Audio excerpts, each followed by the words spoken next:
하나님의 말씀은 창세기 12장 1절에서 9절입니다. 창세기 12장 1절.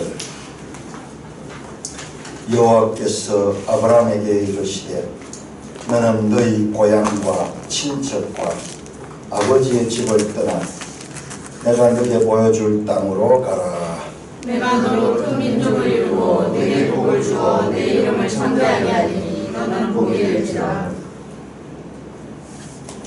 너를 축복하는 자에게는 내가 복을 내리고 너를 저주하는 자에게는 내가 저주하리니 땅의 모든 족속이 너로 말미암아 복을 얻을 것이니라 하신지라. 이에 아브라함이 여호와의 말씀을 따라갔고 롯도 그와 함께 갔으며 아브라함이 하란을 떠날 때 75세였더라. 아브라함이 그의 아내 사레와 조카 롯과 하란에서 모은 모든 소유와 얻은 사람들을 이끌고 가나안 땅으로 가려고 떠나서 마침내 가나안 땅에 들어갔더라. 아브라함이 그 땅을 지나 세겜 땅 모레 상수리 나무에 이르니 그때 가나안 사람이 그 땅에 거주하였더라. 여호와께서 아브라함에게 나타나 이르시되 내가 이 땅을 너 자손에게 주리라 하신지라. 자기에게 나타나신 여호와께 그가 그곳에서 제단을 쌓고 거기서 그를 동쪽 산으로 옮겨 장막을 치니 서쪽은 베델이요 동쪽은 아이라. 그가 그곳에서 여호와께 제단을 쌓고 여호와의 이름을 부르더니 점점 남방으로 옮겨갔더라.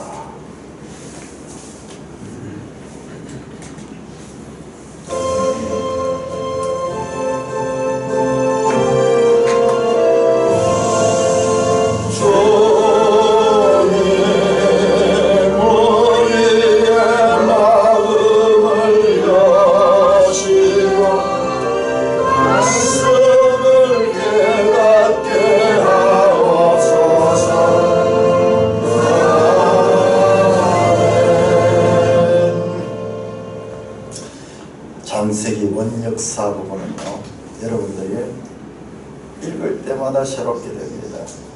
저도 이번에 또 새로 보면서 얼마나 놀라웠고, 이번에는 정말 이 원역사가 중요하다는 것을 다시 한번 깨닫게 됩니다.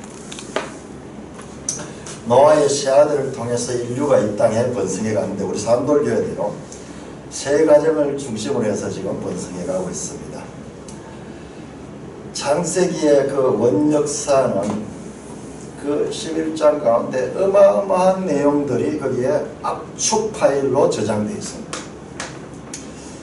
정말 신화 같기도 하고 뭔가 말도 되지 않는 그런 사건들, 족보들은 왜 나오냐, 그 몇 가지의 그 사건들, 형이 아우를 죽이는 사건, 그리고 사람들이 이 폭력으로 지배하는 그와 같은 사건들, 홍수 사건, 바벨탑 사건,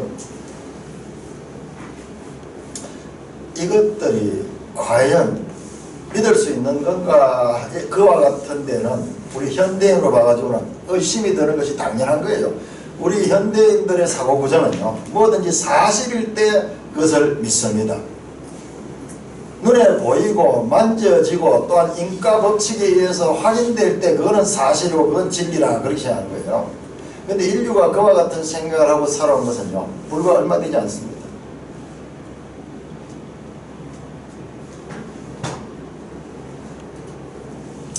으스루간 옛날 이야기 같지만요, 이 속에 엄청난 내용이 들었습니다. 이 창세기 원역사에 나오는 이와 같은 우리가 오늘날 이해되지 않는 그런 과학적인 의문들, 유튜브를 들어가면은 창조과학, 김명현 교수나 뭐 이런 분들이 했는 강의가 쭉 나옵니다. 홍수 심판이 과연 있었는가? 온 지구 전체가 홍수에 들었다는데 그게 과연 가능한가? 그래서 어떤 분들은 지역적인 홍수라고 하는데 안 그래요. 성경에 나오는 지역에 온 지구가 다 덮였습니다. 그 다음에 오늘날 왜 그렇다면 전부 노아의 후손들인데 저기 이 흑인들도 있고 백인들도 있고 동양 사람들인가, 왜 하나들인데 이렇게 피부 색깔이 이렇게 달라졌는가? 의심나잖아요. 그 내용도 다 나옵니다. 과연 방주 속에 그 많은 이 동물과 이 이 새들까지도 과연 살 수 있는가, 살 수 있는가.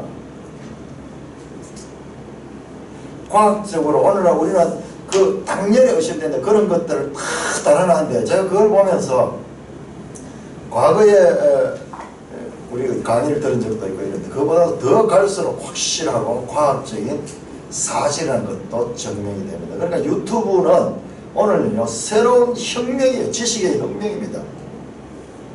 보고 싶은 건 옛날 같으면 일방적으로 방송사에서 보여주는 것밖에 볼 수 없었는데, 이제 내가 보고 싶은 걸 찾아가 볼 수 있는, 그러니까 이 정보의 홍수가 있는데 그 가운데 뭐 잘못된 정보도 있지만은 제대로 방향만 찾으면 그야말로 과거의 학자들이 몇십 년 연구해도 알 수 없던 것을 우리가 판단했지만 12장부터 이 족장사가 나오는데, 아브라함과 이삭과 야곱, 요셉의 이야기 나오는데, 이 내용들은요 우리가 이제 보면서 하나 우리의 삶과 우리의 연약한 모습도 그대로 나오고, 우리가 생활에서 실패하는 그런 모습도 나오고, 또 그럴 적에 하나님은 어떻게 인도하시고 때로는 어떻게 우리에게 연단하시는가, 이 세 분의 족장을 통해서 하나님이 모든 인류에 대한 모델을 보여주는 거예요. 제가 아까도 말씀드렸지만 그 아브라함을 읽으면서, 그때 공부를 하면서 아브라함과 내가 막 동화가 되고, 그 다음에 그 제가 그린 그림 가운데 버니에를 칠할 때 가는 것도 이 창세기 공부하면서 야곱 기사 나올 때 그때 그걸 했어요. 그러면서 보니까 세월이 벌써 많이 지나버렸어요. 그러니까 창세기를 제대로 한번 공부한 적이 한 30년 전에 이제 그렇게 하고, 이제 30년 후에 이제 제대로 보는 거예요. 그러니까 성경요 우리가 그때 그 책이 주어질 때 그때 진지하고 깊이 있게 연구 안 하면 평생 지나고 나면은 그런 기회가 없을 수가 있습니다. 특별히 우리 지난 주간에 읽었던 이 내용들, 이것은요 아주 중요한 내용들이 포함이 되십니다. 그런데 우리 성경을 안다는 건 뭐냐 그러면, 지금 내가 읽고 있는 이 내용이 성경 전체 가운데서 어떤 중요성을 가지는가, 어떤 의미를 가지는가 아는 것이 성경을 제대로 아는 거예요. 안 그러면 그냥 똑같은 사건들, 이야기들의 나열이에요. 오늘 이따가 보겠는데, 이 어성경이 읽어지네 보면 11장과 12장 사이를 뭐라고 표현하냐면 거대한 협곡이 있다. 마치 미국의 그랜드 캐년 같은 그와 같은 대협곡이 있어서 이 11장과 12장 사이에는 어마어마한 간격이 있다. 그렇게 이야기를 합니다. 자, 그런데 제가 계속 반복해서 창세기 11장까지를 원역사라, 이건 세상 역사의 지금까지의 이 하나님 모델을 보여주고, 그 다음에 12장 이후는 족장사인데, 족장사는 이제 하나님 나라를 보여주는, 하나님 나라가 어떻게 시작이 됐으며 어떻게 정리된 걸 보여주는 거예요. 그래서 오늘 설교 제목이 세상 나라와 하나님 나라.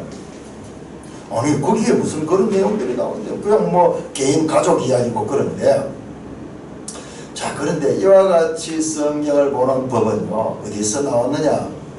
이게 바로 예수님의 성경 해석법입니다. 언제 예수님이 성경을 해석하는 그런 걸 가르쳐 줬느냐? 예수님 오셔서 뭐 기적도 많이 하시고 그랬지만은, 그런 성경을 어떻게 보라고, 성경을 어떻게 해석하라고 가르친 적이 있느냐? 있습니다. 자, 우리 누가복음 24장 한번 찾아봅시다. 누가복음 24장. 이때가 언제냐 그러면 예수님이 부활하셨을 때입니다. 십자가에 죽으시고 부활하시는 40일 동안, 부활하신 40일 동안 그냥 예수님께서 그냥 이 제자들 앞에 모습만 보인 것이 아니고, 그 40일 동안 제자들을 불러가지고 성경을 철저하게 가르쳤어요. 성경을. 예수님이 살아계실 때 그들이 깨닫지 못한 예수 사건과 지금까지 살아계실 때 예수님이 가르친 내용이 어떻게 연결되는가를 가르쳤어요. 24장 27절 27절 같이 읽습니다. 시작. 예, 모세와 모든 선지자들로 시작하여 모든 성경에 쓴 바 자기에 관한 것을 자세히 설명하시니라. 예수님께서 구약 성경이에요. 이게 모세, 창세기 이건 모세의 글이에요. 그리고 선지자의 글들 다 이런 구약 성경을 가지고 자세히 설명했는데 그걸 자신과 연결시켜서 그렇게 설명하셨는 거예요. 32절부터 32절 24장 32절 그때 이 엠마오로 가는 제자들이 누군지도 모르고 어떤 사람을 만나가지고 그렇게 해서 이 성경을 배웠는데 그때 느낌을 이렇게 한거요. 32절 시작. 그들이 서로 말하되 길에서 우리에게 말씀하시고 우리에게 성경을 풀어주실 때 우리 속이 마음이 뜨겁지 아니하느냐. 성경을 풀어주실 때 성경을 해석해 주시고 성경을 열어주셨다는 거예요. 성경이 그들이 알고 있지만 예수님이 해석해 주실 때 그들이 마음이 뜨겁게 감동이 받는 거예요. 여러분 성경을 읽다 보면 또는 설교를 듣다 보면 마음의 뜨거움이 일어나는 경험을 하게 됩니다. 저는 이걸 너무 생생하게 경험을 해가지고 어떤 부흥사가 와서 뭐 그런 이 해석 아니고 찬찬하게 성경을 공부를 했는데 그 첫 시간부터 가슴이 뜨거워지면서 안에서 불꽃이 팍팍 튀는데 와, 그 계속 그렇게 공부할 때마다 그랬어요. 그래서 제 이 말씀이 너무 실감나는 거예요. 자, 44절 45절 24장 44절 45절 이 전 부활하신 예수님이 하시는 겁니다. 시작. 또 이르시되 내가 너희와 함께 있을 때 너희에게 말한 바 곧 모세의 율법과 선지자의 글과 시편에 나를 가리켜 기록된 모든 것이 이루어져야 하란 말이 이것이 하시고 이에 그들의 마음을 열어 성경을 깨닫게 하셨다. 모세의 율법, 모세 오경입니다. 선지자의 글들 히브리 성경에서는 이 역사서도 선지자의 글로 봅니다. 그 다음에 시편은 뭐냐? 시가서, 욥시, 잠언, 욥기, 시편, 잠언, 전도서 구약 성경 전체를 구체적으로 가리키는 거예요.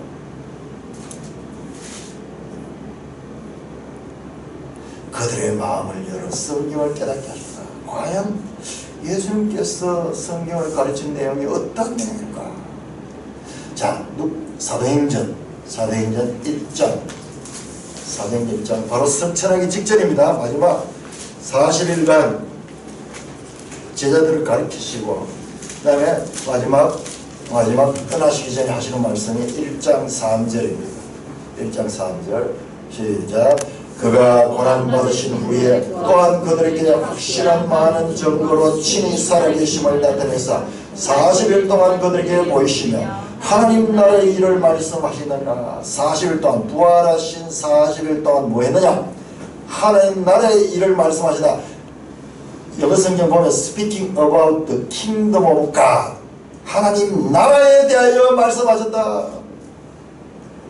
자, 예수님의 제자들의 성경 공부의 주제는 하나님의 나라입니다. 우리는 하나님 나라 그러면 죽어가지고 가는 천당을 생각하는데 그게 아니에요. 그것은 하나님 나라의 한 부분이에요. 한 부분. 하나님 나라는 이 땅에서 이미 시작된 거예요. 그래서 시작된 하나님의 나라입니다. 이 개념은 세상 개념을 가지고 있으면 이게 이해가 안 돼요. 이해가 안 돼요. 그래서 성경에서 일관되게 가르치는 성경의 그와 같은 사상이 있습니다. 예수님께서 마가복음 1장 15절에 처음 이 땅에 오셔서 선포하시는 말씀이 뭔지 아십니까? 때가 찼고 하나님 나라가 왔다. 하나님 나라가 왔다. 그렇게 말씀합니다. 마지막 가르치는 성경의 모든 핵심 주제도 하나님 나라고 그 다음에 처음 이 땅에서 선포하시는 말씀도 하나님 나라입니다. 예수님께서는 그때는 신약 성경이 없었으니까요. 구약 성경을 주제가 뭐냐? 하나님 나라가 주제라고 그렇게 해석하신 거예요. 그 제자들이 마음이 뜨거워졌던 게 바로 그것을 깨닫게 된 거야. 예수님이 그걸 가르쳐줬는 거야. 오! 그냥 뭐 사람들 이야기고 뭐 이렇게 우리하고 똑같은 그런 이야기들이고 그런 건데, 근데 그게 무슨 하나님 나라겠냐? 우리가 아무리 성경을 봐도 볼 수 없는 그런 내용을 예수님의 가르침을 통해서 볼 적에 우리 성경이 기록하신 분의 뜻을 따라서 이해할 수가 있습니다. 자, 우리 10장 한번 펴보세요. 창세기 10장. 나라라는 단어가 처음 나오는 것이 이제 성경 전체에서 처음 나오는 게 창세기 10장 5절, 20절, 31절. 이게 뭡니까? 야벳의 족보의 마지막 결론, 그 다음에 함의 족보의 마지막 결론, 그리고 셈의 족보의 마지막 결론, 호령처럼 나타난 것이 그 나라들이다. 그렇게 말합니다.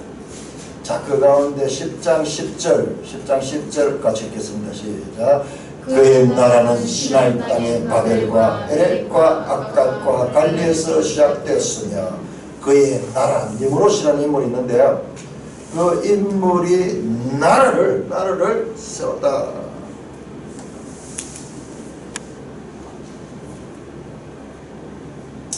이 족장사는요, 이 족장사는 12장부터 시작되는 이제 아브라함 이야기는 그 이야기가 왜 나오느냐 그러면은요, 11장까지의 원역사의 결과, 원역사의 배경을 가지고 나오는 이야기예요. 여러분, 이것을 알게 되면요, 이 성경이 이 창세기 가지고 있는 이 유기적인 관계, 어떻게 보면은 너무 엉뚱하잖아요. 천지 창조 이야기 했다가 그 뭐 죄 짓는 이야기 했다가 그 다음에 이 바벨탑 쌓는 이야기 했다가 그 다음에 아브라함 이야기가 똥딸같이 나와가지고 아브라함 가족들 이야기가 그 길게 쭉 나오는 이게 도대체 뭐냐. 그런데 예수님의 가르침을 통해서 보면은 지금 이 11장까지 원역사는 세상 나라를 보여요. 세상 나라, 죄가 지배하는 세상 나라의 한계를 보여요. 그러면 12장부터 시작해서 아브라함을 불러가지고 하시는 나라는 뭐냐? 이게 하나님 나라가 시작하는 이야기예요. 그래서 12장부터 모든 주어가 하나입니다. 내가 너게 지시할 땅으로 가라. 내가 너로 많은 민족을 후손을 말해주겠다. 내가 하나님이 주체가 되는 그와 같은 나라를 건설합니다. 세상 나라를 대표하는 이 원역사에 최종적으로 등장하는 대표자는 니므롯이라는 영웅이에요. 영웅. 영상 준비 좀 한번 준비해 주시겠습니까? 그 다음에 하나님 나라를 시작하는 대표자는 아브라함. 자, 이게 저는 이 부분에 있어가지고 특별히 연구를 많이 했는데요. 이게 고대 2000년도 메소포타미아, 그러니까 아브라함이 살던 그 지역이에요. 그 지역에서 출토된 이 조각 구조인데요. 조금 한번 확대해 보시겠습니까? 저 중앙 인물, 자, 한 인물이 중앙에 탁 나오죠. 딴 사람도 크잖아요. 크고 이렇게 손에 무슨 무기를 들고 이렇게 되는데 이 부분 좀 확대할 수 있습니까?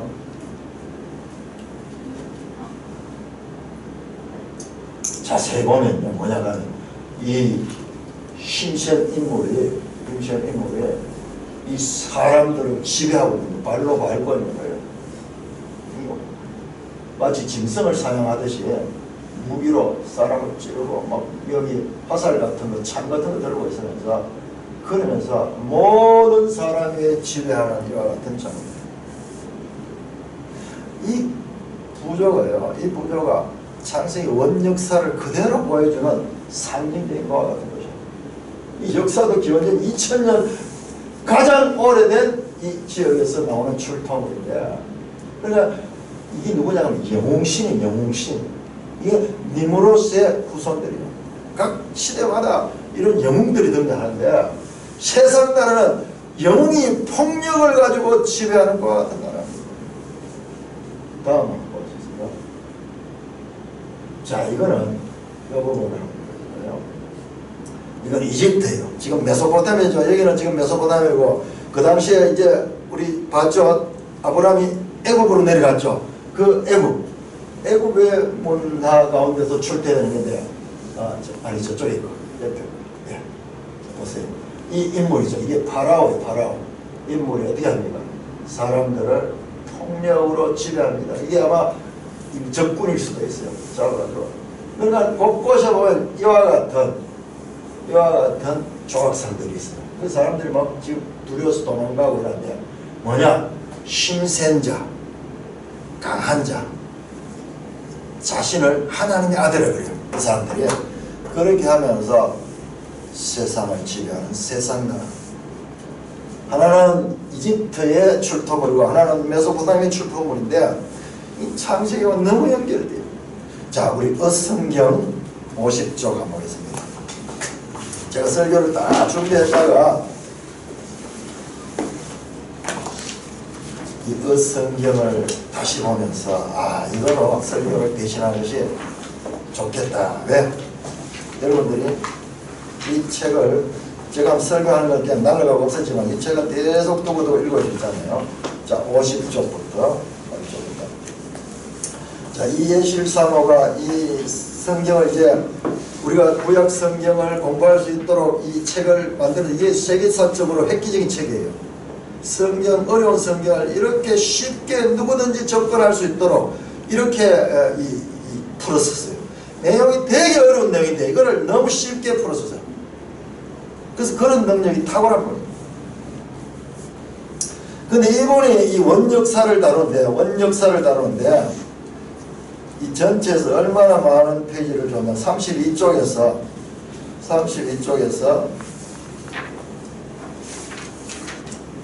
이 90쪽까지 86쪽까지를 여기다가 할애를 했어요. 네.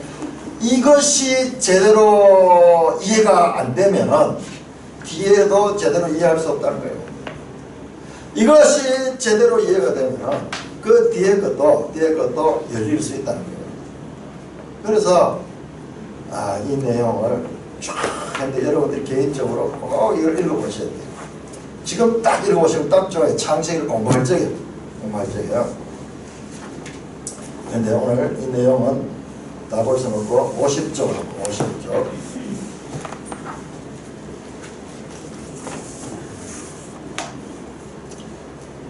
50쪽. 자, 6번. 그래서 노아 홍수 이후 두 계열의 역사가 니므롯 때 아브라함. 자, 창세기 원역사 구성을 한번 보시면요. 이 사람이 족보예요. 5장 전체가 족보예요. 자, 족보가 뭐라 해서 툴레도 들어갔죠. 그 다음에 10장 전체가 족보예요. 족보고 그 다음에 11장 10절부터 족보입니다. 자, 이렇게 두 개의 긴 족보는 장 전체가 족보라는 거예요.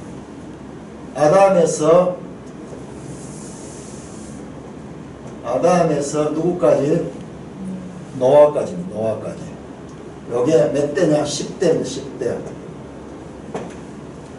자, 10장은 노아의 후손인데 노아의 후손인데 셈과 함과 야벳 70명의 그 사람들의 이름이 나오는 족보입니다. 노아의 세 아들 셈, 함, 야벳. 근데 순서는 거꾸로 나옵니다. 야벳 족속이 먼저 나오고 그 다음에 함족이 제일 길게 중심에 많이 차지하고 있고 그 다음에 셈족의 이야기 나오고 11장 10절부터 26절까지 또 족보가 납니다.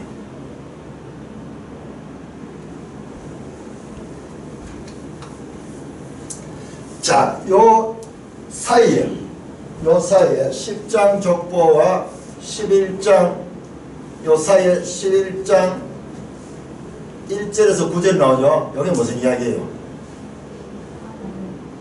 11장 1절이고 바벨탑이에요. 바벨탑. 바벨성이야.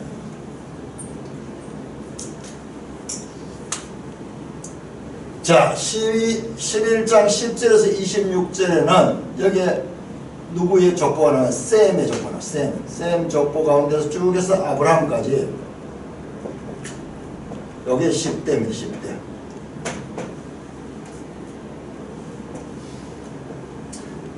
족보가 나왔다가 없어졌다, 또 나왔다가 없어졌다, 또 셈의 족보는 또 10장에도 나오고 11장에 또 나오고. 이게 뭐지? 이게 뭐지? 그런데 자, 우가 내용을 보겠습니다. 자, 50쪽. 노아 홍수가 끝났습니다. 성경은 그 이후에 어떤 일에 관심을 가질까요? 창세기 저자 모세는 어떻게 홍수 그 이유를 정리하고 싶어 할까요? 창세기 5장이 아담의 족보였듯이 이번에는 노아의 족보를 걸쳐놓네요. 10장을 이야기합니다. 아담의 족보가 노아를 찾아내고 멈춰서서 노아 이야기를 하길래 우리가 지금까지 그 이야기에 빠져드는데 이번에는 노아의 족보가 등장했어요. 그럼 이번에는 누구를 찾아내고 싶은 걸까요? 그 이후 세계사를 또 어떻게 이어내고 싶은 걸까요? 성경은 똑같습니다. 가인 계열의 성격의 대표는 왕 니므롯이고 셋세 공동체 계열의 성격은 아브라함에게로 연결됩니다. 지금까지 했던 두 계열 이야기, 가인과 아벨, 그 두 계열 이야기가 계속 그대로 이어집니다.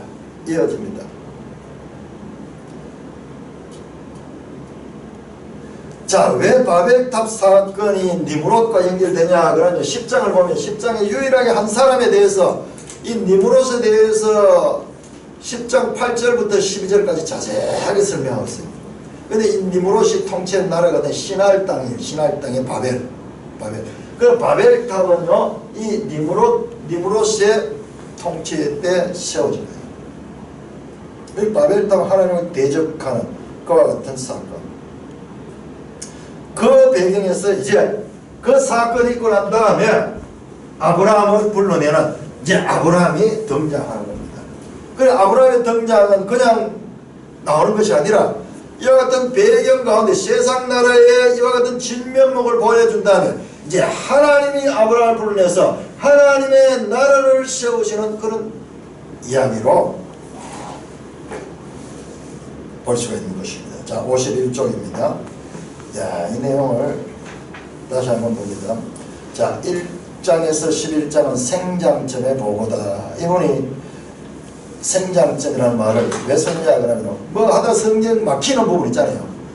이해가 안 되고 막히는 부분, 우리가 거기에서 좌절하겠는데 그게 생장점이에요. 그걸 넘어가면 쫙 발산할 수 있는 거예요.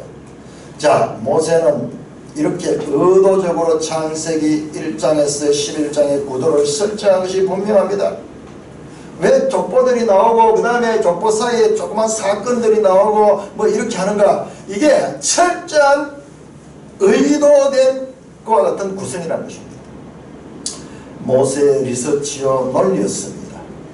왕궁 교육을 받았던 모세의 역사 기록 스킬이요 그의 학문 실력입니다. 인간 저자를 유기적으로 사용해 가시며 정경을 기록하게 하신 하나님은 위대하십니다.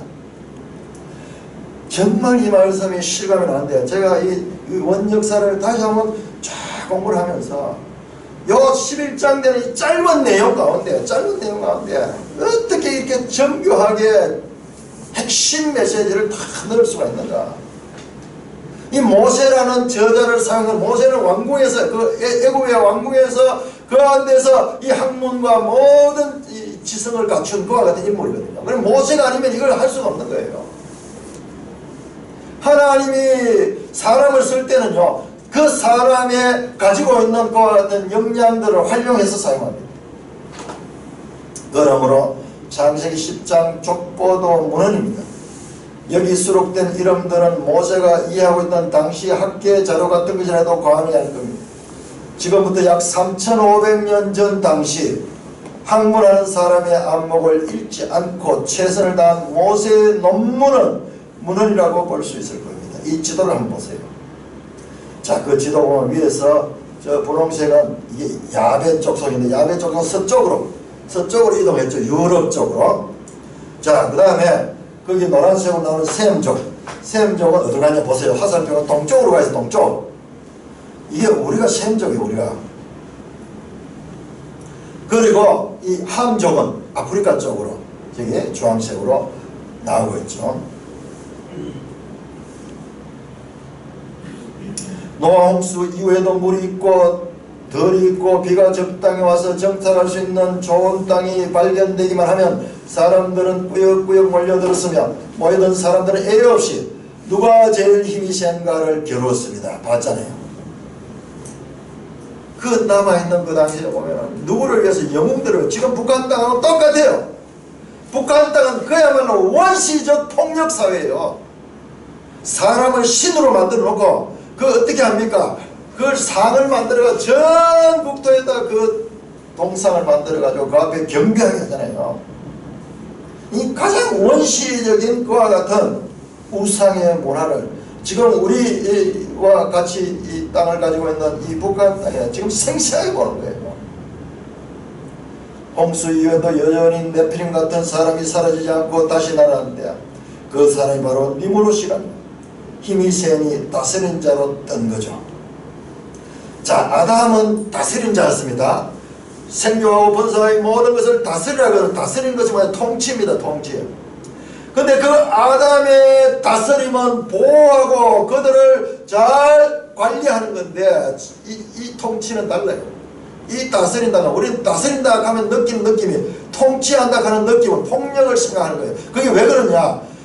이 세상의 역사 때문에 그런 거예요. 통치는 원래 그런 게 아니에요. 잘 생육하고 번성하고 자신들의 특질을 발휘해가지고 조화롭게 살 수 있도록 붙들어주는 것이 통치하는 건데 힘을 가지고 자기를 신격하고 사람을 짓밟는 것이 다스리는 것이 됐던 겁니다. 그 사람이 바로 니무롯이라는 힘이 세니 다스린 자로 뜬 거죠. 당대의 왕입니다. 여러분 니무롯 잘 모르죠? 저는 이것을 연구를 해봤대요. 니무롯이 얼마나 유명한지요. 고대의 이 미술품들 찾아보면 니무롯의 흔적이 많이 나와요. 도시 이름들도요. 니무롯의 이름을 따가지고 그런 도시들이 많이 있어요. 성경 이때부터 비로소 나라라는 개념을 언급합니다. 아까 나왔죠. 창세기 10장 10장 그의 나라는 시날 땅에 바벨과 에렉과 악갓에서 시작됐다. 처음 나라, 세상 나라가 이 니무롯으로부터 언급됩니다. 즉 살기 좋은 어떤 지역, 자, 이 메소포타미아 유프라테스 강, 티그리스 강이 이 메소포타미아 지역에 살기 좋잖아요. 강변을 따라가지고 문명이 발전하잖아요. 여기 사람들이 모였는 거예요. 모여가지고 큰 공동체가 됐고 국가로 변환될 때 그 구심점에 니무롯이 앉아 있었다니요. 57쪽입니다. 뿐만 아니 앞에서도 가인, 라멕 이야기를 하고는 얼른 셋을 찾아냈듯이 성경은 하나님을 예배하는 자를 여기서 다시 찾아내고야 마는 거예요. 바로 아브라함입니다. 아브라함. 저 나오는 아브라함. 이 아브라함을 조준하고 달려내려온 것이 10장의 노아의 족보였던 거예요. 그 다음은 아브라함의 이야기를 하고 싶었어요. 가슴이 섬뜩한 성경의 정확한 논리. 그러나 성경을 뭐 소름이 끼치는 거예요. 그래서 제가 성경을 연구하면서 날마다 소름이 끼치는 거예요. 우리가 지금까지 흐릿하게 했던 것들이 너무나 정확하게 성경 속에 계시가 있는데 이걸 계속 발견하는 거예요. 계속. 성경은 신화가 아닙니다. 문헌으로 정리된 누군가의 논리였습니다. 그 사람이 바로 모세입니다. 아니 하나님의 논리입니다. 성경은 하나님의 말씀이다라고 믿는 사람에게는 하나님의 지혜요 논리입니다. 창세기 앞부분 신화 냄새가 아니라 당신의 진리에 입문할 수 있게 하는 생장점 부위였습니다. 생장점이 터지면 쑥쑥 커갑니다. 7번 성경 전체 속에서 본 창세기 11장 바벨탑 사건의 인류 일반 역사에서 드러난 국가 개념의 전형. 바벨탑 사건은 이런 니므롯 같은 왕을 만들어내는 국가 개념을 대표하고 있습니다. 인류 역사 안에서 시작된 왕싸움이 이렇게 국가라는 형태로 조직화될 때 어떤 특성이 있는지를 보여준 거죠. 즉 이 세상에 존재하는 모든 나라는 바벨탑 사건과 같은 패턴으로 나라가 형성된다. 그러나 결국은 참왕이신 하나님의 주권 안에서 흥망성쇠한다는 것을 말합니다. 앞으로 오고 오는 모든 나라들은 이 바벨 안에서 다 설명이 됩니다. 아까 신만이 자매는 기도하는데 이야기를 하더라고요. 자, 나라의 구성 요소는 주권, 국민, 영토 이 세 가지 기억하시죠? 바벨이라는 나라도 이 틀에서 벗어나지 않습니다. 보십시오. 사람들이 살기 좋은 곳을 찾아 이동하다가 좋은 땅을 만나면 거기 모여들었고요. 여기가 바로 메소포타미아 지역입니다. 니므롯 같은 힘센 왕이 자기 이름을 하늘까지 닿게 하려고 또 흩어지지 않고 그 왕을 중심으로 똘똘 뭉침으로써 국민이 모이고 나라가 만들었습니다. 하나님을 창조주 왕으로 인정하지 않는 나라, 힘으로 권리를 쟁취한 사람이 주권을 가진 나라, 인간이 자기 이름으로 세우는 나라입니다. 이게 세상 나라예요. 이게 하나의 모델이에요. 인류 역사 전체의 하나의 원령이 지금 이 창세기 이 원역사 가운데서 나타나는 거예요. 야, 그런데요, 우리가 이걸 알고 세상 일 보다가 우리 한국 역사를 보면요, 한국 역사를 보면 너무 놀라워 보였단 말이에요. 이 대한민국, 조선이 아니고 그 이전 시대까지 우리도 전부 이렇게 해서 임금을 중심으로 해가지고 모든 것이 힘으로 통치되는 그런 나라인데, 1948년 이승만 대통령이 세워진 이 대한민국 정부는요, 이 헌법이 이 니므롯의 헌법이 아니에요. 삼권 분립을 하고, 그래서 이 기독교 성경적인 그와 같은 모델을 법으로 삼았던 그와 같은 내용이 그 속에 들어있는 거예요. 그래서 똑같은 남한과 북한이 그 누가 주권자인가에 따라가지고 이렇게 70년 후에 이렇게 변하는 거예요. 이렇게 변하는 거예요. 대한민국처럼 생생한 살아있는 모델이 세상에 어디 있겠습니까? 우리는 지금도 어제 보는 광화문에서 대통령을 선포하면서 그렇게 하면서 법치를 요구하고 있습니다. 투표를 통해서 하겠다는 그런 거예요.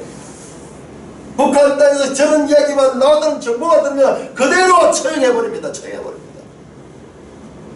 니므롯의 나라와 아브라함의 영향력이 끼치고 있는 이 나라.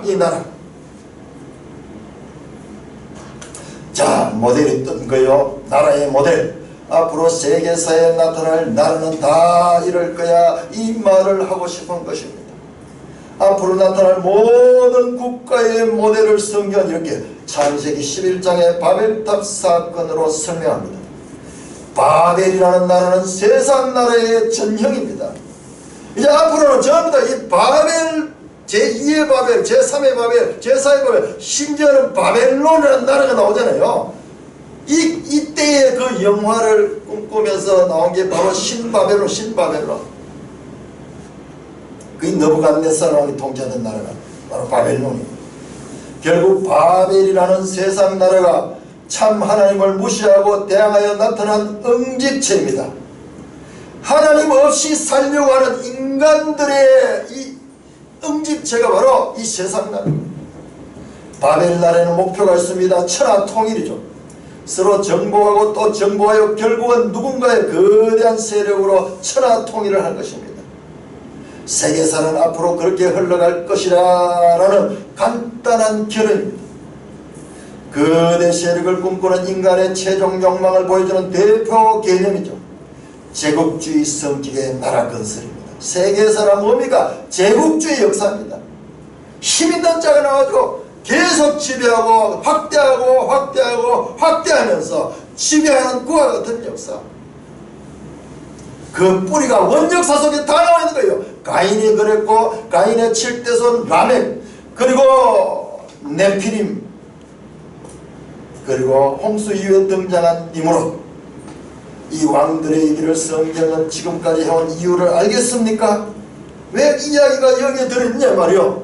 왕상 다시 누군가를 죽여야 하는 것이 역사이고 그들의 목표는 천하통일 그리고 결국 하늘까지 그 세력을 뻗치고 싶은 속셈을 읽을 수 있습니다. 창조자 하나님께 도전한다는 것입니다. 하늘에까지 대를 쌓는 것 바벨이 그 모델이었습니다. 그러나 아무리 거대한 인간의 응집 세력이라 할지라도 하나님이 흩어진다는 메시지가 또한 바벨의 의미입니다. 바벨이란 흩어지다라는 뜻이거든요. 결국은 은혜의 혼잡이라는 충격적인 벌로 흩어졌고 그 이후 바벨이라는 이름으로 남는 거예요. 노아홍수가 천지의 지변이었던 바벨 도시를 심판하신 것은 은혜의 혼잡으로 심판하신 셈이라 할까요? 바벨은 그렇게 심판받아 사라졌습니다. 자, 여러분들 이게 가지고 있는 이 의미가요. 이게 지금 사도행전 2장에서요. 이 바벨과 반대 현상이 나는 거예요. 은혜가 혼잡이 됐죠. 은혜가 통일이 되고 성령이 강림하시고요. 교회가 세워지는 거예요. 교회가 세워지는 거예요. 이게 바로 세상 나라와 이 하나님 나라의 강력한 이 대조를 보여주는 그 장면이에요. 그런데 이상합니다. 바벨의 옷을 입은 나라들이 성경 속에서 또 인류 역사 속에서 없어지지 않고 또 살아나고 또 살아나네요. 바벨 같은 제국의 흥망성쇠가 역사다. 성경은 아주 간단하게 그렇게 요약하네요. 그 후 갈대아, 아수르, 신혼, 바벨론 등의 이름으로 또 등장하는 말입니다. 남유다를 멸망시킨 신혼 바벨론이 역사 속에서 사라진 다음에는 바사 제국, 헬라 제국, 로마 제국이 그 뒤를 잇는 것을 보세요. 여러분 보세요. 우리가 왜 성경 속에 이런 이야기가 왜 나오느냐 말이에요. 세계 제국 이야기가 왜 나오느냐. 이게 지금 그 이야기를 하는 거예요. 이게 원역사에 이어져 가지고 쫙 나타난 거예요. 정말 그렇습니다. 거대한 세력들이 기록을 남긴 것이 세계사입니다. 성경이나 어떤 책인가 처음부터 하고 싶은 이야기가 무엇인가 감이 오십니까? 왜 그 이야기들이 세계사 이야기가 제가 이 성경을 공부를 하다 보니까 뭐 역사라 그래야 되겠어. 세계 역사가 다 나오는 거예요. 미술사에 나온 게 다 나오는 거예요. 그래서 미술사와 이 성경을 연결시키니까 새로운 한 분야, 학문 분야가 발견이 되는 거예요. 성경 세계 역사예요. 성경은 처음부터 세계사를 설정하고 있었던 겁니다. 그리고 그 이야기를 이제 풀어갑니다. 이스라엘 이야기는 이 세계사를 향하고 있는 이야기예요. 이스라엘 역사가 아니고 이 이스라엘 역사는 세계사를 향하여 의미를 가진 그와 같은 역사입니다. 54쪽 모든 예언서들 선지자들을 이해하는 이런 거대한 제국들을 반드시 바닥에 깔고 있어야 하니 바벨이 얼마나 중요한지 아시겠죠? 오늘날 2017년 이 책을 쓸 때는 2017년인데요. 얼핏 생각해도 이어지는 이름이 있어요. 9.11 사태를 일으킨 알카이다 쭉 나오는데 오늘날 이란의 술레이마니 얼마 전에 미국의 폭격을 맞아 죽었죠. 이 사건들 이게 전부 여기서 나와요. 지금 중동 여기서 나옵니다. 전부 이게 유프라테스 강, 티그리스 강을 유행해서 발전 메소포타미아의 동네가 오늘까지도 세계의 뜨거운 감자가 된 이유가 무엇일까요? 성경이 설정하고 있는 주제는 정말 사실한 것 아니겠습니까? 셋째 달락입니다. 뿐만 아니라 이런 나라의 성경은 어떨지 그 속사정을 성경은 다 알고 있는 거예요. 힘센 기득권자들을 위해 왕이죠. 백성들이 소모되는 나라입니다. 아까 그림에 나왔잖아요. 한 왕이 모든 걸 지배하면서 나머지 백성들 90%의 백성들은 그 왕을 위해서 존재하고 그 10%는 그 기득권자들까지는 왕을 중심으로 자신들의 세력을 가진 이 피라미드 같은 형태가 세상 나라입니다. 불의한 자가 득세하고 힘없고 가난한 자들이 고통당하는 나라입니다. 공평과 정의로 다스리지 않습니다. 포악 무도합니다. 나는 이걸 볼 때요, 오늘 이 세계 역사에서도 이 북한 땅을 보면은 이게 너무나 선명하게 나타나요. 다른 나라들은 그래도 이 뭐 좀 이렇게 섞여 있는데 북한 땅은 완벽하게 니무롯 나라예요.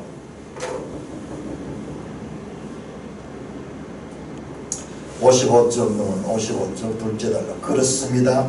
그래서 바벨 문명이 요한계시록에서 언급되고야 마는 겁니다. 마지막 계시록 마지막 17장 18장에서 그 바벨론 성이 무너졌다고 하는 그 이야기가요, 이렇게 연결되는 거예요. 인류 역사의 대표 문명, 대표 세력은 이 심판대 앞에 서게 됩니다. 힘있는 자가 득시하는 것 같아도 역사의 종말에는 하나님이 심판 주시라는 것입니다. 화있도다, 같이 시작. 화있도다, 화있도다, 큰 성, 견고한 성 바벨론이여, 한 시간에 내 심판이 이르렀다 하리로다. 바벨론 하면 과거에 멸망했는데 왜 마지막에 계시록에 바벨론 나오냐면, 이 바벨론은 그 바벨론을 가지고 모든 세상 나라, 바벨의 사상을 가지고 유지되는 이 세상 나라를 가리킨 거예요. 바벨에서 시작된 성경의 관전 포인트가 요한계시록까지 가도 초점의 주인공일 수밖에 없는 이유가 뭘까요? 바벨은 종말까지 성경 스토리의 주인공 자리를 내놓지 않을 거라는 뜻입니다. 끝은 결국은 심판입니다. 하나님이 심판하신다. 바벨탑 사건의 끝이 심판이듯이 말입니다. 세상 나라 황제들이 왕이 아니다. 왕은 하나님이시다. 하나님이시다. 이렇게 세계사 전체 또는 성경 전체에 등장하는 주인공 바벨을 딱 한 컷으로 완결시킨 지 창세기 11장의 바벨탑 사건입니다. 여러분 한번 보세요. 모세가 얼마나 놀라운 영감을 가지고 그러니까 딱 인류 족보를 쫙 해서 70명의 족보를 10장에서 말하고 난 다음에 그 불과 11장의 9절 속에다가 바벨탑 사건 하나를 딱 만드는데 이것이 모든 세계사를 그 가운데 예표하고 있는 그 같은 백인 것입니다. 그러니 바벨론 홍수 사건 이후 가장 중요한 주제가 맞죠? 가인 계열의 흐름이라는 일관성이 맞닿아 있는 종착 지점. 자, 그러면 창세기 바벨탑 사건 다음으로 성경이 하고 싶은 말은 무엇일까요? 8번 우리 제목 같이 읽읍시다. 창세기 11장에 대한 창세기 12장의 의, 하나님도 나라를 세우신다. 보세요. 이 이야기가 이렇게 된 거예요. 뭐 세상 나라 너희가 그렇게 하냐? 그러면 하나님도 나라를 세운다. 아브라함을 불러내는 이야기가 바로 그 신호탄이었지. 그 신호탄인 거예요. 그 신호탄. 생장점 나는 창세기 1장에 11장은 신화니까 우리 그리스도인들은 예수 믿는다 하면서도 거의 대부분 이런 생각을 가지고 있어요. 이 부분을 제대로 배운 적이 없어요. 그러니까 이 부분을 그냥 건너뛰어요. 안 믿어지니까는. 온 세계 모든 인류는 계속되는 역사 속에서 11장 같은 나라를 세울 것이지만 결국은 하나님의 심판에 있다는 샘플을 보여주고 성경이 멈추어서네요. 자, 56절입니다. 그러면 성경은 인류가 심판받는 얘기만 하고 싶은 걸까요? 아닙니다. 끝까지 잘 봐야 돼요. 우리가 아니어야 합니다. 그래서 스포트라이트를 받으며 등장하는 인물이 바로 여러분이 잘 아시는 아브라함입니다. 따라서 아브라함 이전까지의 역사를 신화처럼 생각하면 절대 오산이겠죠. 12장에서 시작되는 아브라함 사건은 창세기 11장까지 내용과 반드시 연결되어야 풀립니다. 왜 아브라함 이야기가 튀어나오는가 봐요. 이 연결을 봐야 됩니다. 놀랍게도요, 이 연결을 위해 가지고요, 여기 완충장치를 해놨어요. 성경에 보니까 기가 막히게 해놔서 한번 보십시다. 자, 여러분들 11장 한번 찾아보세요. 이제 보면은 보이는 거예요. 마치 11장에서 12장 넘어가는데 갑자기 넘어가면은 너무 이 충격적이니까 거기다 완충장치를 딱 해놨어요. 자, 11장 9절까지가 바벨탑 사건이죠. 자, 10절부터 26절까지가요 셈의 족보. 그래서 셈의 족보 26절은 아브라함이 나오거든요. 데라는 70세의 아브라함과 나홀과 하란을 낳았더라. 요래 가지고 딱 아브라함 나오죠. 그 다음에 27절부터 다시 데라의 족보는 이러하니라 그러면서 아브라함 아버지 족보부터 해서 다시 아브라함 이야기를 한 번 더 합니다. 한 번 더. 그렇게 하면서 그들이 저 갈대아 우르에서 하란으로 갔다가 하란에서 아브라함이 이제 12장에 이 가나안 땅으로 도는데요. 그 완충장치를 잊어버리지 않고 있어요.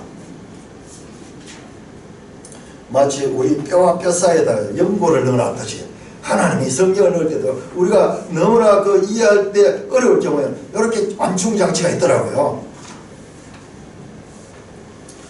자, 56쪽 중간 부분. 왜 아브라함 이야기가 11장 사건 다음에 이어질까요?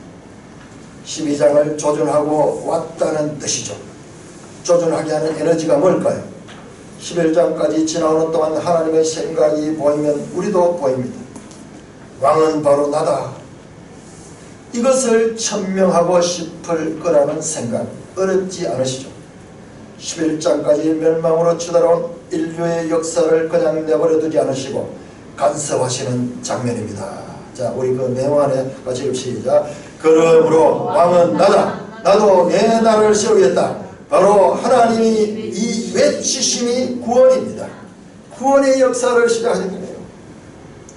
그래서 여기서부터를 구원 역사라고 부르는 거예요. 제가 늘 이야기하는 구속사가 이제 이 말입니다. 구속사. 구원 역사를 가르쳐요. 구원 역사.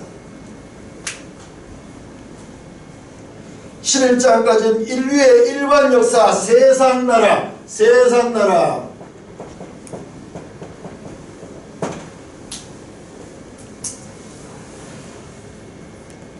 이제는 구원 역사에 초점을 맞춥니다. 이제 아브라함부터 시작해서 하나님 나라입니다. 구원 역사가 바로 하나님 나라가 이루어진 하나님 나라.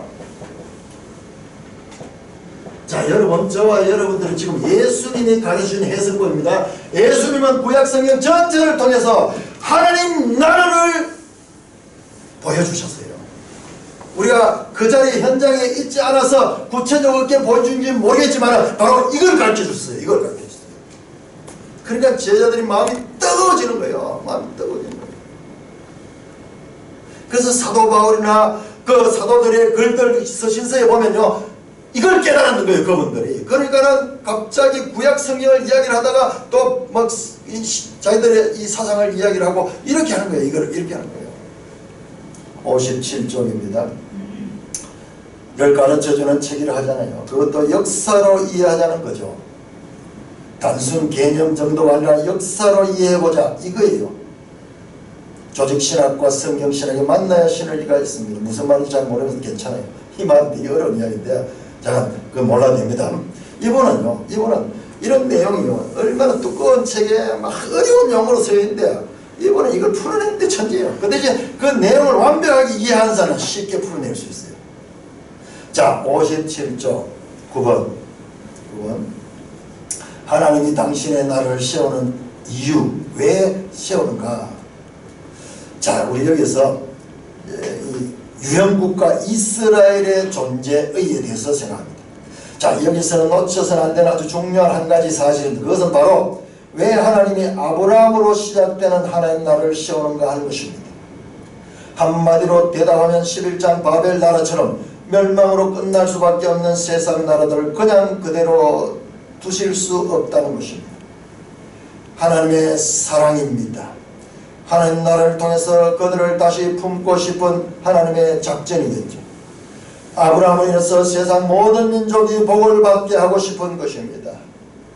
아까 우리 읽었던 12장 3절에 보면 너로 말미암아 모든 세상 모든 민족이 복을 받으라. 11장까지 세상 나라들은 하나님을 모르는 죄인들이니까 멸망하라고 놔두고 아브라함으로 시작되는 그 나라 백성들만 하나님이 사랑하신다? 이거 이상한 거 맞죠? 절대로 그렇지 않습니다. 선민사상, 오해입니다. 이스라엘인지 또 많은 사람들이 이걸 지금 성경을 이게 전체 뜻을 모르니까 오해하는 거예요. 하나님은 이스라엘의 하나님이다. 그러지 않아요. 아닙니다. 이 잘못된 구원 개념의 방정식을 버리지 않으면 앞으로 성경을 읽어 내려갈 때 혼선이 빚어져요. 맥을 잡고 읽어 내려갈 수 있는 중대한 이유는 바로 하나님께서 왜 이스라엘은 하나님 나라를 창립하시는지에 대한 이유를 모르기 때문입니다. 아무 관점 없이 무조건 이스라엘 역사를 읽어 내려가면 시작도 없고 끝도 없이 표류하게 됩니다. 그러니 66권을 전체적으로 이해를 못하면요, 부분을 보면 성경 가지고 이날로 빠지는 거예요. 다시 말하면 선택한 민족 이스라엘이 이제 세계 역사의 한 줄기를 잡고 흘러나갈 것인데, 58쪽입니다. 왜 그 나라가 있어야 하느냐 하는 이스라엘 존재의 의의를 놓치면 안 돼요. 출애굽기 19장 6절 7절에서 있듯이 제사장 나라가 되게 하기 위한 것입니다. 이스라엘은 제사장 나라예요. 제사장은요, 다른 사람들, 그러니까 나라니까 다른 나라들을 섬기고 다른 나라들을 하나님께로 인도하는 그와 같은 역할이 제사장이 하는 역할이에요. 즉 하나님의 뜻이 국법인 한 나라를 시험으로써 다른 나라들도 이 나라를 모델로 삼아 하나님을 왕으로 알고 살게 하기 위해서라는 거죠. 정말 이 나라는 구원을 준다는 거예요. 두고 보라는 거예요. 자신이 있다는 거예요. 얼마나 쉬워요. 하나님의 전공은 관계가 끊어진 개인이든 공동체든 다시 이어보시려고 애쓰시는 일인 것 같지 않으세요? 이스라엘의 출현, 제사장 나라, 창조주 하나님은 곧 구원주 하나님이시라는 그분의 특성을 선하시는 방식입니다. 자, 59절입니다. 59절 10절. 아까 제가 말씀드린 거예요. 뷰포인트, 전망. 창세기 11장과 12장 사이에는 그랜드 캐니언이 있다. 세계에서 제일 큰 협곡이다. 11장과 12장. 그러니까 우리가 이제 성경을 볼 적에 이런 큰 구조를 알아야지 성경이 촥촥 넘어가요. 이 구조를 모르고 스토리만 계속 보면은 이게 봐도 무슨 뜻인지 몰라요. 그냥 스토리만 알고 있는 거예요. 그렇기 때문에 창세기 11장과 12장 사이에는 눈에 보이지 않는 거대한 분기점이 있습니다. 여기가 뷰포인트입니다. 바로 창세기 11장의 바벨탑 사건과 12장의 아브라함 사건이 성경 전체를 한눈에 볼 수 있는 전망대인 것을 잊지 맙시다. 11장과 12장에 세워진 두 나라의 특성을 잊지 맙시다. 12장의 나라는 11장의 바벨과 같은 세상 나라를 하나님께로 돌아오게 하기 위해서 세워지는 나라입니다.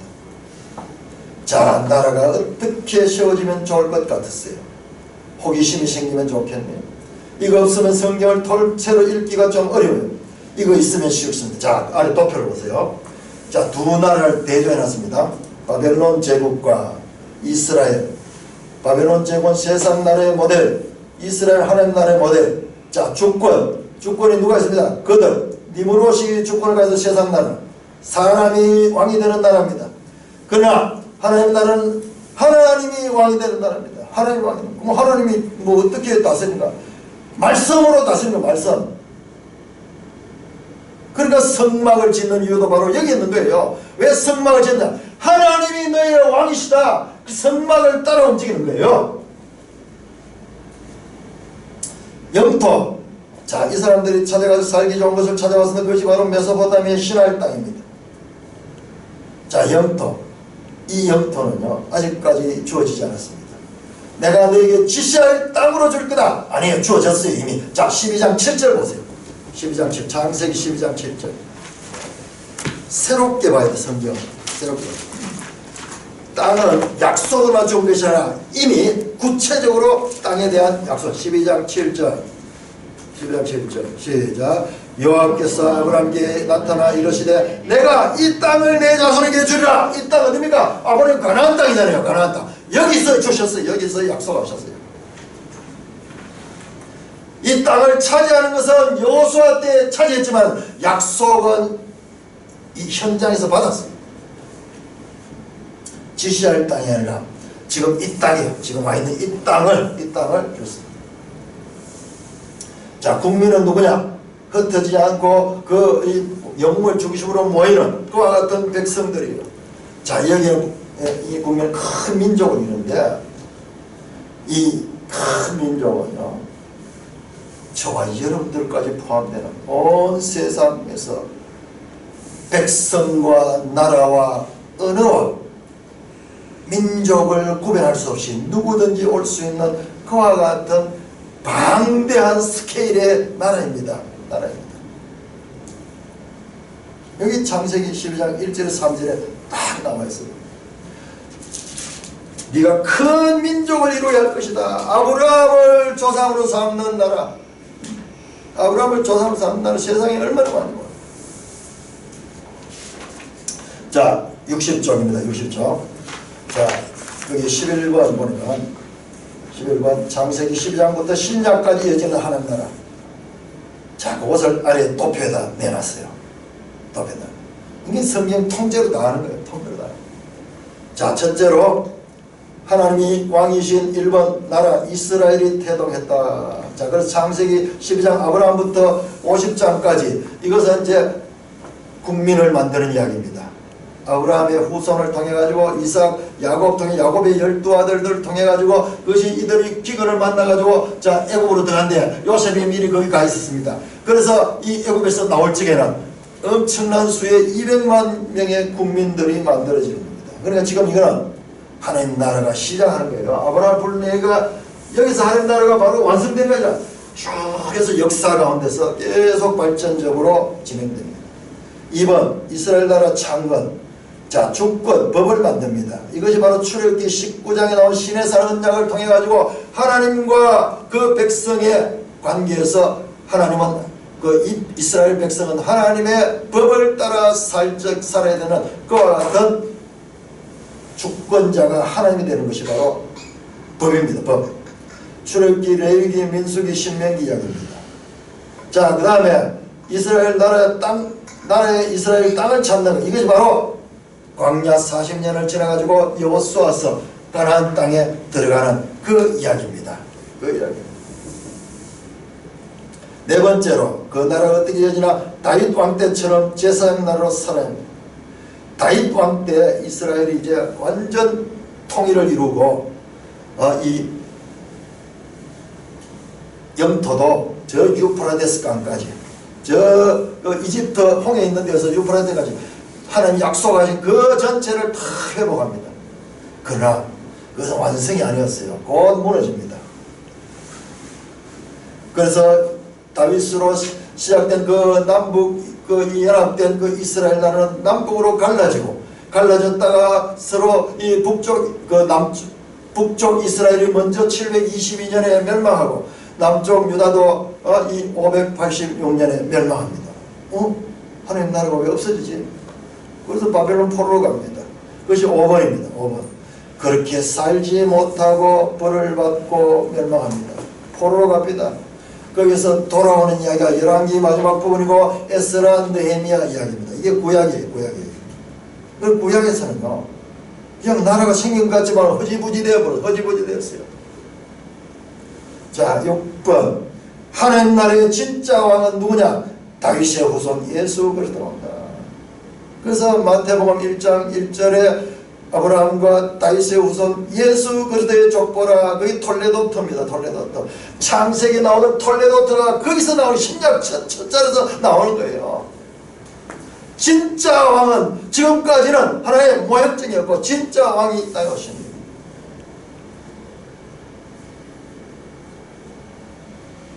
(7번) 근데 진짜 왕이 와가지고 너무 허무하게 이상하게 죽어버리고 그냥 없어져버려요. 무슨 메시아가 이래. 세상 왕들은 지배해야 되는데 세상이 알지 못하는 왕으로 왔다. 이 왕은 섬기는 왕이고 종으로 오는 왕이고 죽음으로 승리하는 왕이에요. 오늘 우리 봤잖아요. 성찬할 때 아브라함이 조카 롯보다도 섬기는 자. 인자에 온 것은 섬김을 받으러 온 것이 아니기로 섬기러 왔다. 세상의 왕들은 전부 다 지배하고 압박하고 자기를 높이지만은 이 왕은 하나님 나라의 왕은 세상 나라의 왕과 전이다. 아브라함이 모형을 보여줬어요. 섬기는 왕이요. 자신을 죽기까지 하시면서 사랑하면서 세우는 나라입니다. 그 나라가 교회예요. 그 나라 죽으시고 부활하시고 성천하셔서 보좌 우편에서 성령을 보여주신 사도행전 2장에서 그때 생겨난 것이 교회입니다. 그게 교회입니다. 이것은 하나님 나라가 이제 처음에 아브라함께 말씀했던 온 민족, 큰 민족을 이룰 것이다 하는 그 일이 시작된 겁니다. 그리고 마지막 여덟 번째, 완성되고 말 영원한 하나님 나라, 이것이 새하늘 새 땅에서 나오는 그 나라를 가리키는 것입니다. 성경 이야기 전체가 이 하나님 나라의 이야기다. 예수님이 가르친 방법이고 이 예실 사모가 그 방법을 깨닫고 정리하는 거예요. 사랑하는 형제 자매 여러분, 오늘 우리는 예수님께서 사도들에게 가르치신 대로 창세기 11장과 12장을 하나님 나라는 관점에서 보았습니다. 그 결과 우리가 아무리 읽어도 알 수 없는 토막난 이야기들, 족보이다, 사건 이야기들, 이스라엘 역사 이야기들, 뭐지? 일관성이 없는 듯한 그와 같은 이야기들이 가지는 성경 내용들이 마치 땅에 숨겨진 보물이 발견되듯이 그 하나님 나라라는 주제가 보이지 않습니까? 크고 높고 강한 것을 복으로 생각하고 목적지를 모르고 죽음의 길로 달려가는 세상 나라 속에서 하나님께서는 아브라함이라는 한 사람을 통해서 하나님 나라를 시작하시는 장면이 우리가 지난주에 읽었던 12장의 내용입니다. 그리스도인들은 두 나라에 속한 이중 국적자입니다. 한 나라는 세상 나라고 다른 한 나라는 하나님의 나라입니다. 하나님의 뜻은 세상 나라에 속한 사람들을 하나님 나라에 속하게 하시는 것입니다. 이것이 구원입니다. 자, 요한계시록 5장 찾아보세요. 요한계시록 5장. 이 나라 개념을 보면요, 하나님 뜻이 선명히 들어요. 요한계시록 5장은 그 요한이 본 그 하늘나라의 장면이죠. 하늘나라의 장면이잖아요. 거기서 이 하늘나라에서 찬송이 있는데 그 찬송의 노래가 5장 9절 10절입니다. 5장 9절 10절 같이 읽습니다. 시작. 그들이 새 노래를 불러 이르되 두루마리를 가지시고 그 인봉을 떼기에 합당하시도다. 일찍 죽임을 당하사 각 족속과 방언과 백성과 나라 가운데서 사람들을 피로 사서 하나님께 드리시고, 이게 세상 나라예요. 세상 나라. 10절 시작. 그들로 우리 하나님 앞에서 나라와 재산들을 삼으셨으니 그들이 땅에서 왕노하다. 그 세상 나라에 속한 자를 하나님 나라로 옮기는 것이, 이것이 하나님의 구속에 들어가고 이것이 바로 우리가 말하는 구원이라는 것입니다. 교회는 세상 나라 가운데 있는 하나님 나라입니다. 그러나 아직 완성된 나라는 아닙니다. 지금도 하나님 나라가 되어가고 있는 진행 중인 상태에 있고, 저와 여러분들은 그 나라의 백성으로서 이 땅에서부터 하나님 나라의 백성으로서 만들어져 가고 있는 과정인 것입니다. 이 같은 교회의 정체성을 바르게 알고 이 땅에서부터 시작된 하나님 나라 백성된 삶을 사는 산돌교회 되시기를 주님의 이름으로 축원합니다. 아멘. 하나님 아버지, 은혜를 감사합니다. 참 우리의 믿음의 선배들과 앞선 하나님의 말씀을 사랑하고 그 말씀을 연구하며 그 말씀을 가르치는 자들의 힘을 입어서 우리는 너무나 쉽게도 참으로 눈이 있어도 보지 못하고 알고 싶어도 깨닫지 못했던 그와 같은 내용들을 우리가 이 시대에 살아가면서 이렇게 높은 고지에서 성경을 볼 수 있는 그와 같은 특별한 은총을 허락해 주시니 감사를 드립니다. 하나님 아버지, 주의 말씀이 가지고 있는 진정한 의미를 바르게 깨닫고 참으로 갈 바를 알지 못하고 세상 나라에 속하여서 그저 눈앞에 보이는 그와 같은 현실만 붙들고 영원한 멸망 길로 달려가는 이 세상 나라에 속한 자들에게 이 하나님 나라의 복음의 빛을 비추며 그들을 생명길로 이끌 수 있는 하나님 나라 백성 되게 하여 주시옵소서. 예수님 이름으로 감사하며 기도드리옵나이다. 아멘.